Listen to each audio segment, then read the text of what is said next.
اللہ کا نام لے کر ان آیات کے اندر اللہ تبارک و تعالی نے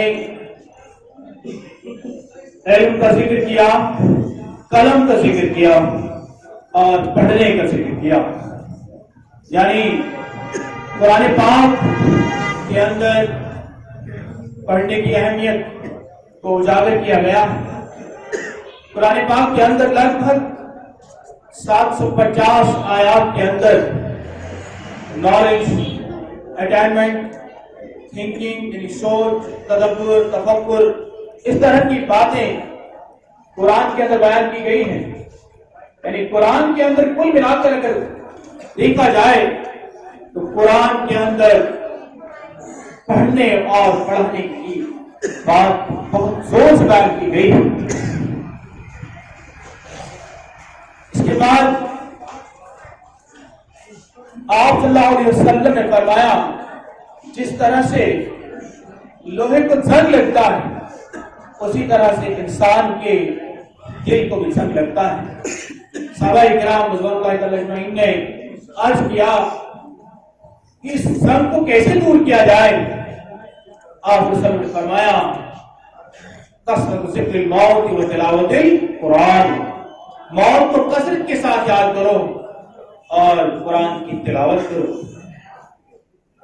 قرآن کے مسلمانوں کے اوپر 5 بنیادی حقوق ہیں.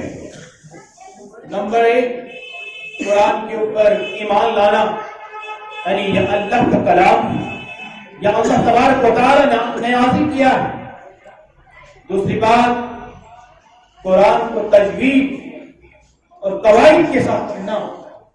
اور تیسری بات، قرآن کو سمجھ کر پڑھنا، یعنی قرآن کو سمجھنا. اور چوتھی بات، قرآن پر عمل کرنا.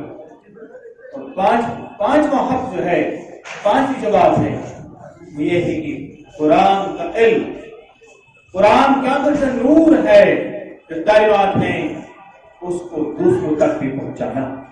تو آج جس تقریب کے اندر ہم موجود ہیں اس کے اندر ایک حق کو ادا کیا جانے کی ایک کوشش ہے. خالد صاحب نے ایک قاعدہ لکھا، اس قاعدے کا نام تجوید القرآن رکھا گیا، جس قاعدے کے اندر قرآن کو تجوید کے ساتھ کس طرح سے بہترین اصول و ضوابط کے ساتھ کیسے پڑھا جائے وہ تمام چیزیں اس کے اندر درج کرنے کی کوشش کی گئی ہے.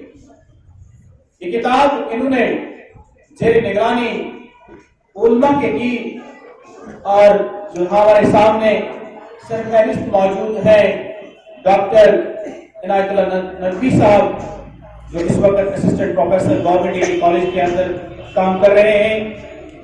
اور زیر نظر یہ مولانا شفقت صاحب قاسمی کی بھی ہوئی، یعنی انہوں نے بھی اس کتاب کو دیکھا. اور اس کے بعد ماسٹر منور الدین صاحب نے بھی اس کتاب کا جائزہ لیا اور تاثرات دیے، اور قاری اکرم صاحب نے بھی اس کتاب کو دیکھا. ان تمام علماء کے زیر نگرانی یہ کتاب مفتی ارشد صاحب کی بھی زیر نظر ہوئی، اور ان تمام حضرات نے اس کے اوپر تاثرات بیان کیے.